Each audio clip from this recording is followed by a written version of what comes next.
Hello dear students, स्वागत है आपका नालंदा आईएएस के इस यूट्यूब चैनल में।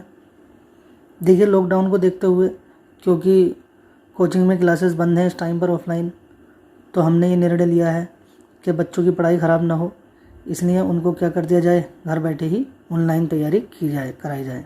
जैसे एनटीपीसी का एग्ज़ाम है भाई, लॉकडाउन के बाद में होना ही है वो एग्ज़ाम, तो उसमें सबसे बड़ा रोल जीके में किसका है? साइंस का। ठीक है, तो इसीलिए मैंने सबसे पहले किससे शुरुआत कर रहे हैं हम? साइंस से। अब साइंस को आप जानते हैं अच्छी तरीके से कि साइंस कितने पार्ट से मिलकर बनाया है भाई? 3 पार्ट से। बायोलॉजी है पहला पार्ट, और क्या है भाई? Physics and chemistry. ठीक है, तो ज़्यादातर बच्चों की डिमांड केमिस्ट्री की थी पहले, तो इसलिए हम किससे शुरू कर रहे हैं भाई? केमिस्ट्री से शुरू कर रहे हैं। चलिए तो शुरुआत करते हैं ज़्यादा वक्त ना ख़राब करते हुए। सबसे पहले केमिस्ट्री का थोड़ा सा इंट्रोडक्शन देख लेते हैं, उसके बाद में हम फटाफट आज ही क्या कर देंगे, एक चैप्टर शुरू कर देंगे। मोस्ट इम्पोर्टेंट टॉपिक ही हमें पढ़ने हैं। हालांकि इसमें केमिस्ट्री को मैं इस तरह से कवर करा दूंगा कि जितने भी क्वेश्चन एग्ज़ाम में आए हैं पहले, या मुझे लगता है कि आगे आने वाले टाइम में आने वाले हैं, उन सबको कवर कराया जाएगा। चलिए शुरुआत करते हैं केमिस्ट्री की। ठीक, तो सबसे पहले केमिस्ट्री के बारे में कुछ बेसिक बातें जान लें। देखिए, जो केमिस्ट्री शब्द है ना, जो केमिस्ट्री शब्द है, ये लैटिन भाषा के कीमिया शब्द से आया है। लैटिन भाषा के कीमिया शब्द से आया है, और कीमिया का मतलब क्या होता है? केमिकल, जिसको हम हिंदी में क्या बोलते हैं?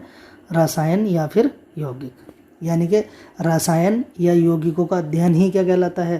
केमिस्ट्री कहलाता है। ठीक है, पहला क्वेश्चन तो यहीं से बन गया कि केमिस्ट्री को जो शब्द है वो कौन सी भाषा से आया है? लैटिन भाषा के कौन से शब्द से? कीमिया शब्द से, जिसका मतलब क्या होता है? केमिकल। ठीक है, केमिकल मतलब रसायन या यौगिक, यानी कि रसायन या यौगिकों के अध्ययन को हम क्या बोलते हैं? केमिस्ट्री बोलते हैं। ठीक है, अगला क्वेश्चन देखिए, फादर ऑफ केमिस्ट्री। ठीक, जैसे फादर ऑफ बायोलॉजी कौन है? अरिस्टोटल, है ना, अरस्तु। फादर ऑफ फिजिक्स कौन है? न्यूटन। उसी तरह से फादर ऑफ केमिस्ट्री कौन है? एंटोनी लेवोसियर। एंटोनी लेवोसियर। ठीक है, Antony Lavoisier. As well as ये किसके फादर हैं? मॉडर्न केमिस्ट्री के फादर भी यही है, father of chemistry and father of modern chemistry. चलिए अब हम बात करते हैं ये फादर ऑफ केमिस्ट्री क्यों है एंटोनी लेवोसियर। तो इन्होंने कुछ तो ऐसा काम किया होगा ना केमिस्ट्री में, जिसके वजह से फादर ऑफ केमिस्ट्री कहलाए, और कुछ ऐसा भी काम किया होगा जिसके वजह से क्या कहलाए? फादर ऑफ मॉडर्न केमिस्ट्री कहलाए। तो चलिए इनके वो काम देख लेते हैं। पहली बात मैं बता दूं कि इन्होंने एक किताब लिखी, द एलिमेंट ऑफ केमिस्ट्री। ठीक है, यानी कि जो तत्व हैं भाई, पूरी केमिस्ट्री किस पर डिपेंड करती है? एलिमेंट्स पर डिपेंड करती है। तो इन्होंने उस किताब में लगभग 105 एलिमेंट का क्या किया? जिक्र किया। अपने उस किताब में लगभग 105 एलिमेंट का क्या किया? जिक्र किया। इसीलिए क्या कहलाए? ये फादर ऑफ केमिस्ट्री कहलाए।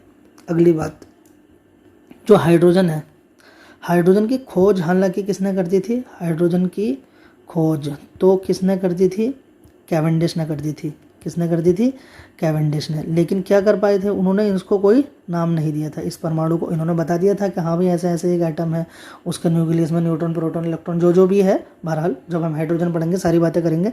तो हाइड्रोजन की खोज तो कैवेंडिश ने कर दी थी कि भाई इस तरह का भी कोई एटम है, इस तरह का भी कोई परमाणु है, लेकिन उसका नामकरण नहीं कर पाए थे ये।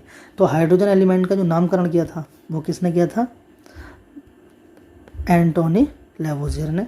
इसीलिए क्या कहलाए? ये फादर ऑफ मॉडर्न केमिस्ट्री भी कहलाए। ठीक है, ये नीचे लिख भी रखा है मैंने। हाइड्रोजन की खोज लॉर्ड कैवेंडिश ने, और हाइड्रोजन का नामकरण किसने? एंटोनी लेवोसियर ने किया था। ठीक, चलिए तो ब्रांच ऑफ केमिस्ट्री क्या है भाई? 3 ब्रांचेस होती हैं केमिस्ट्री की। एक तो होती है फिजिकल केमिस्ट्री, भौतिक रसायन। एक होती है ऑर्गेनिक केमिस्ट्री, कार्बनिक रसायन। और एक होती है इनऑर्गेनिक केमिस्ट्री, यानी अकार्बनिक रसायन। पहली क्या है भाई? भौतिक रसायन, दूसरी है कार्बनिक, और तीसरी ब्रांच कौन सी है? अकार्बनिक।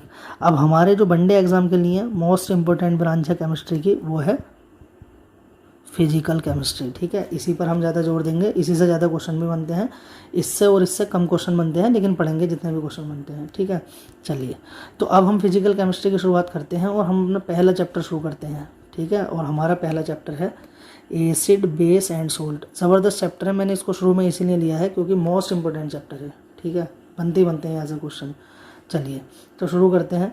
देखिए ज़रा, सबसे पहले एसिड और बेस में हम कैसे पहचान करें।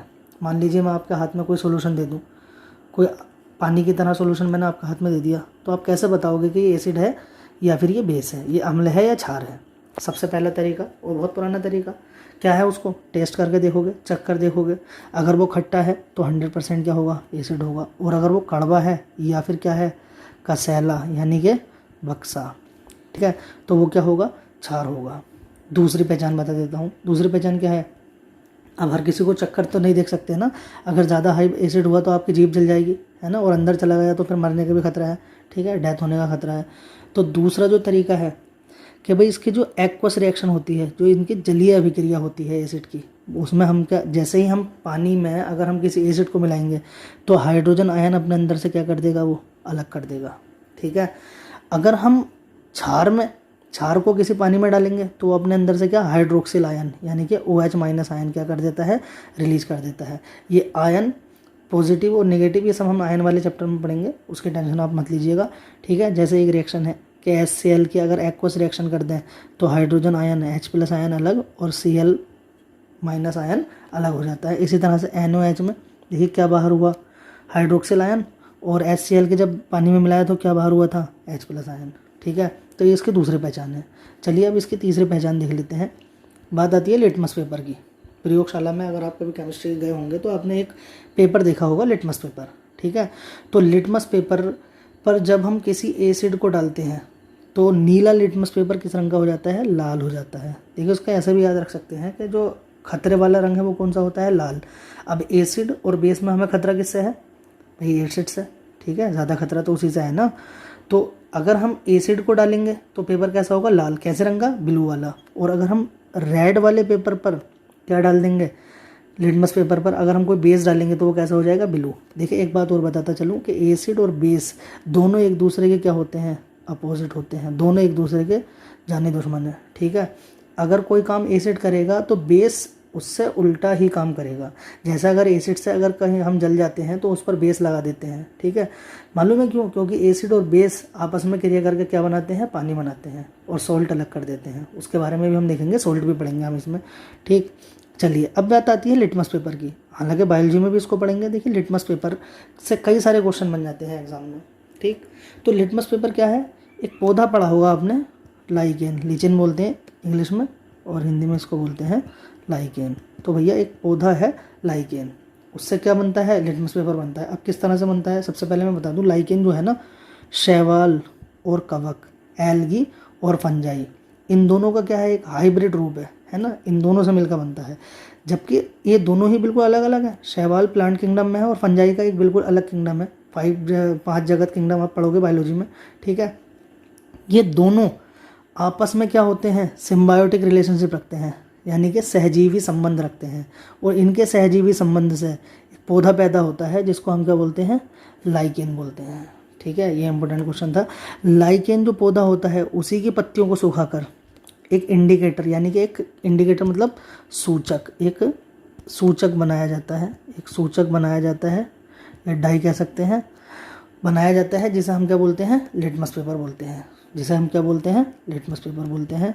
अब लाइकेन क्या है, इसके बारे में एक क्वेश्चन और बता दूं।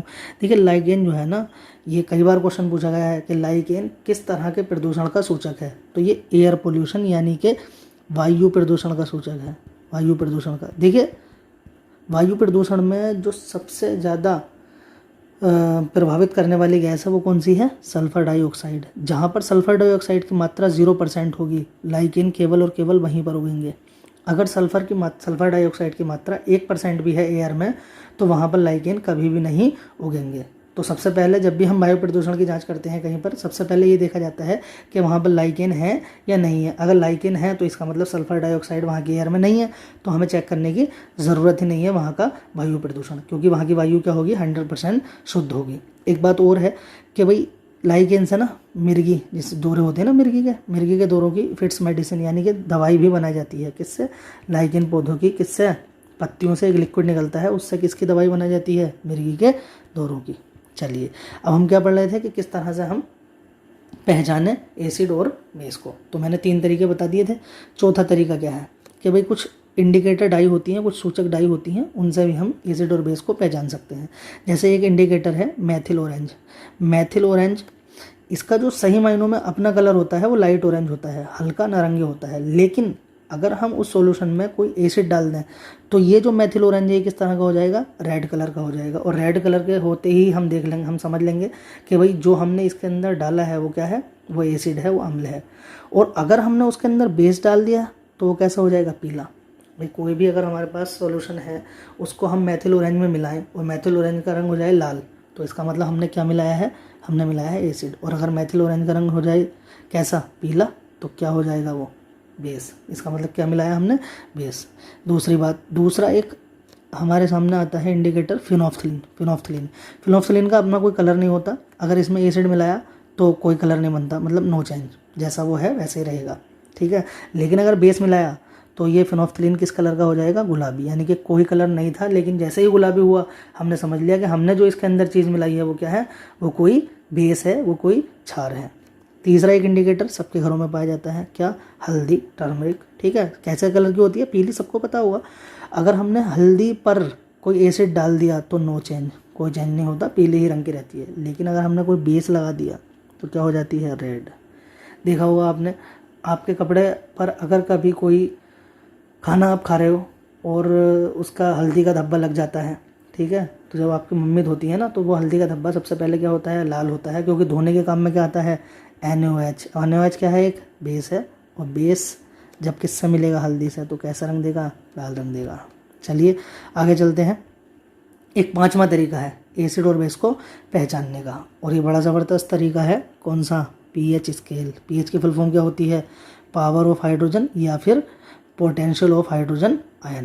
भाई कितनी मात्रा में उसमें हाइड्रोजन के आयन है, वो किसको प्रदर्शित करती है, मात्रा, pH को प्रदर्शित करती है। तो हाइड्रोजन pH स्केल की खोज किसने की थी, सोरेनसन ने। किसने की थी इसकी खोज, सोरेनसन ने, ठीक है। pH स्केल है क्या, देखिए कि ऐसा स्केल है जो 0 से लेकर कहाँ तक होता है, 14 तक। 0 से शुरू होता है, लास्ट में क्या होता है, 14, और बिल्कुल बीचों बीच में क्या होता है, 7, ठीक है।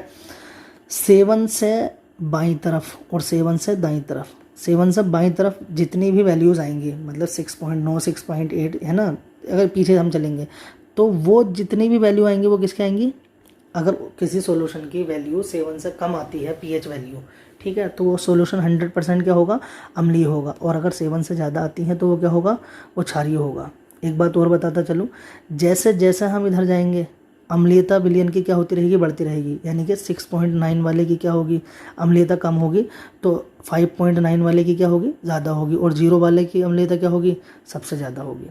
ऐसे ही अगर हम 7 से दाईं तरफ चलेंगे तो क्षारीयता बढ़ती रहेगी, ठीक है। 7 से मान बढ़ने पर क्षारीयता क्या होती रहेगी, बढ़ती रहेगी। जैसे 8 और 9 में कौन ज़्यादा क्षारीय है, तो 9 वाला ज़्यादा क्षारीय होगा। 9 और 10 में कौन ज़्यादा क्षारीय है, 10 वाला ज़्यादा क्षारीय होगा, ठीक है। और अगर pH वैल्यू बिल्कुल 7 है, एग्जैक्ट 7, तो क्या होगा, जो विलयन होगा वो उदासीन होगा। और उदासीन विलयन को हम क्या बोलते हैं, ये इंपॉर्टेंट क्वेश्चन है। प्योर वाटर, शुद्ध जल, या फिर डिस्टिल्ड वाटर यानी आसुत जल, या इसको एक नाम से और पुकारते हैं न्यूट्रल वाटर यानी कि उदासीन जल। अब यहाँ से जब क्वेश्चन बन सकते हैं, प्योर वाटर या डिस्टिल्ड वाटर, न्यूट्रल वाटर का यूज़ कहाँ पर करते हैं हम, बैटरीज में करते हैं। कहाँ पर, बैटरी, कौन सी बैटरी में, जो शीशे वाली बैटरी इन्वर्टर वगैरह में लगी होती हैं उनमें, ठीक है। यूज्ड इन बैटरी, क्या यूज़ किया जाता है इनमें, ये आसुत जल। क्या यूज़ किया जाता है इसमें, ये आसुत जल किस में यूज़ किया जाता है, बैटरीज में, ठीक है। चलिए आगे चलते हैं। अम्ल का pH मान घटने पर अम्ल क्या होते रहते हैं, प्रबल होते रहते हैं, क्योंकि उसमें हाइड्रोजन आयन की सांद्रता क्या होती रहती है, बढ़ती रहती है। लेकिन जैसे और क्षार का pH मान बढ़ता है तो क्षार क्या होते रहते हैं, क्षार प्रबल होते रहते हैं। देखिए अम्ल का pH मान घटेगा तो अम्ल क्या होंगे, स्ट्रॉन्ग होंगे, और क्षार यानी बेस का जब pH मान बढ़ेगा तो क्षार क्या होंगे, प्रबल होंगे, ताकतवर होंगे, ठीक है। चलिए अब मैं कुछ pH मान बता देता हूँ जो बार बार पूछे जाते हैं। देखिए सबसे पहले तो सबसे हाईली एसिडिक जो सब्सटेंस है वो कौन है, वो है भाई कॉन्सेंट्रेटेड HCl। इसका जो pH मान होता है वो कितना होता है, 0। अब 0 से कम तो कुछ हो ही नहीं सकता ना, तो 0 है इसका pH मान, इसलिए क्या है, हाईली एसिडिक है ना, सर्वाधिक अम्लीय है। और मैंने क्या बोला, कॉन्सेंट्रेटेड, यानी इसमें अशुद्धियों की संख्या, अशुद्धियाँ जो हैं वो कम है। अगर मैं बोलता डाइल्यूटेड HCl तो इसकी pH वैल्यू होती है लगभग 3। जो हमारे स्टमक में पाया जाता है ना, पेट में भी तो एक अम्ल पाया जाता है, वो भी HCl होता है, लेकिन वो कॉन्सेंट्रेटेड नहीं होता, उसमें अशुद्धियाँ मिली हुई होती हैं, उसकी pH वैल्यू कितनी होती है 3 होती है, वो डाइल्यूटेड होता है। ठीक है, तो सबसे हाई एसिड कौन सा है HCl, और दूसरे नंबर पर हमारा सल्फ्यूरिक एसिड, ये तो था हाइड्रोक्लोरिक एसिड, और दूसरा है H2SO4 यानी कि सल्फ्यूरिक एसिड, इसकी pH वैल्यू होती है 1, और तीसरे पर है हमारा HNO3, इसकी pH वैल्यू कितनी होती है 1.5। H2SO4 को अम्लों का राजा भी कहते हैं, इसको हम किंग ऑफ एसिड्स भी बोलते हैं, किंग ऑफ एसिड्स। अब वो क्यों बोलते हैं हम अभी बात करेंगे इसके बारे में, H2SO4 सारे एसिड के बारे में जो भी इंपॉर्टेंट है बात करेंगे। ठीक है, चलिए बात करते हैं आगे। तो अब हम बेस की बात करें अगर, तो NaOH जो है ये सबसे स्ट्रॉन्ग बेस है। स्ट्रॉन्ग बेस की pH वैल्यू कितनी होगी सबसे ज़्यादा, और सबसे ज़्यादा कितनी होती है 14 से ज़्यादा तो pH वैल्यू हो नहीं सकती। तो सोडियम हाइड्रोक्साइड, ठीक है, NaOH कास्टिक सोडा भी कहते हैं इसे, ये किसकी pH वैल्यू कितनी होती है 14, तो ये स्ट्रॉन्ग बेस है ना।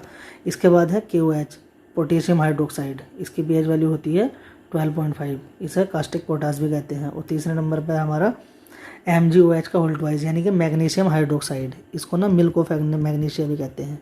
इनो जो होती है ना, इनो में मिलाया जाता है, और भी जो एसिडिटी की दवाइयाँ होती हैं उसमें मिलाया जाता है, मिल्क ऑफ मैग्नीशिया भी बोलते हैं इसे। ठीक है, तो ये हमारे जो हैं ये क्या है हमारे स्ट्रॉन्ग बेसिस हैं, स्ट्रॉन्ग बेस हैं। इसके बाद में आगे आते हैं कुछ और पदार्थ हैं जिनकी pH वैल्यू हमसे पूछी जाती रहती है। चलिए मैं बात कर लेता हूँ उन पदार्थों की। ठीक है, अब देखिए कुछ और पदार्थ हैं हमारे सामने जिनकी pH वैल्यू बार बार पूछी जाती है। जब pH वैल्यू का जिक्र चल रहा है तो उसको भी ख़त्म कर लेते हैं। जैसे ब्लड की pH वैल्यू, रक्त की pH वैल्यू कितनी होती है 7.4, किसका रक्त, मानव रक्त। ठीक है, इसका ज़रूरी नहीं है कि आपको मानव रक्त ही लिख कर दिया जाएगा, लेकिन आपको समझ लेना है कि हमसे जो रक्त पूछा है, कौन सा रक्त पूछा है, ये मानव रक्त के बारे में ही पूछा है। ठीक है, चलिए अगला सलाइवा यानी कि लार की pH वैल्यू 6.8, यानी कि बहुत थोड़ा सा क्या होती है, लार एसिडिक होती है लेकिन बहुत कम मात्रा में। ठीक है, क्योंकि 7 का आसपास ही है ये। हमसे ये भी पूछा जा सकता है कि टंग की pH वैल्यू कितनी होती है, टंग यानी जीभ की, तो सेम ही है। ठीक है, इसके बाद डिस्टिल्ड वाटर यानी आसुत जल अभी बताया था मैंने 7.0। एक बात और बता दूं, ये विद्युत का कुछ अलग होता है, बैड कंडक्टर ऑफ इलेक्ट्रिसिटी। क्यों, क्योंकि भाई विद्युत को चलने के लिए क्या चाहिए, फ्री इलेक्ट्रॉन्स चाहिए, नहीं चाहिए, तो फ्री इलेक्ट्रॉन्स तो है नहीं ना इसके अंदर। इसका pH मान तो क्या है, पूरा 7 है, यानी कि कोई भी फ्री इलेक्ट्रॉन इसके अंदर नहीं है, तो विद्युत चलेगी नहीं। तो विद्युत का क्या होता है, कुछ अलग होता है। ठीक है, इसके बाद आता है हमारा मिल्क, इसकी 6.5 होती है, यानी थोड़ा सा ये क्या है, अम्लीय है। सी वाटर नमकीन होता है, खारा। ठीक है, 8 होती है लीवर, यकृत में क्या पाया जाता है, पित्रस, और पित्रस क्या होता है, खारा होता है। ठीक है, 8 एसिडिक रेन यानी कि अम्लीय वर्षा की pH वैल्यू 5.6 से कम होती है। अम्लीय वर्षा के बारे में हम अलग से भी बात करेंगे। ठीक है, इनो एसिडिटी के लिए यूज़ होता है, 10.5 होती है। टीथ दांतों की pH वैल्यू 5.5, ये मुंह, अब मुंह में तो आप सोचोगे जीभ भी होती है, तो भाई मुंह के उस हिस्से की बात हो रही है जिसमें क्या पाए जाते हैं, दांत पाए जाते हैं। ठीक है, जैसे टूथपेस्ट है, टूथपेस्ट हमारा क्या होता है, हमेशा क्षारीय होता है, 8 से 9 के बीच में होती है। ठीक है, सिरका विनेगर जिसको बोलते हैं, उसकी pH वैल्यू कितनी होती है 3। यूरिन, किसका यूरिन, मानव यूरिन, उसकी pH वैल्यू कितनी होती है 6 होती है, यानी कि एसिडिक होता है। ठीक, चलिए बाकी की बात हम कल के टॉपिक कल करेंगे। ठीक है, इसी टॉपिक को हम आगे बढ़ाएंगे। हम पढ़ेंगे अम्लों के बारे में अलग से, और क्षार के बारे में अलग से, और लवणों के बारे में अलग से, किस किस अम्ल से क्या क्या क्वेश्चन बन जाते हैं वो सारी बात करेंगे। तब तक के लिए आप अपनी पढ़ाई पर ध्यान दीजिए। ठीक है, NTPC का पेपर ये जैसे ही लॉकडाउन हटेगा, डेट आने की पूरी संभावना है, तो पढ़ाई करते रहिए।